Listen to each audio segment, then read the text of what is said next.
Are you happier with the amount of contact you're having with Downing Street than you were last time we spoke? I haven't actually had any contact directly with Downing Street, with the Prime Minister, in the 3 weeks since we were last together. We did have a meeting on Monday with Michael Gove of the Cabinet Office. That was very useful, and I've talked to the First Ministers of Scotland and Northern Ireland during this week. So we've had contact through the Cabinet Office with the UK government, and when it happens, it's helpful.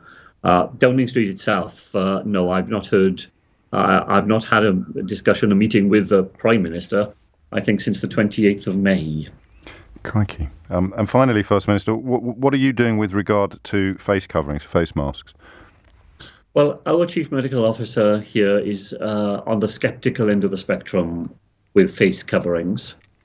He believes that they lead people to take risks that they otherwise wouldn't, because they believe that by having a mask on, they've somehow become magic. So we advise face masks in Wales, and we particularly recommend them in conditions where you might be in crowded places for any length of time. But at the moment in Wales, that is advice. We continue to talk with the Chief Medical Officer and others, and if the context changes and we need to strengthen that advice, we will do it. But it's not a magic...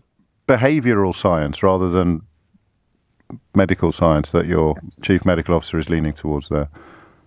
Well, he is definitely drawing on behavioural science. Interestingly, I heard myself on the radio a public health expert from America who said he'd been very in favour of face coverings, and then he'd gone to an event and done some research, and his view was that people who didn't wear masks behaved carefully, and people who did wear masks acted as though the fact of wearing a mask meant they were now free of risk, and you're certainly not.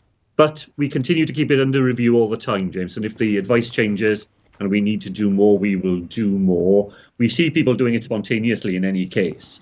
You go in anywhere in Wales, you will already see people wearing face coverings because they feel more comfortable themselves doing so.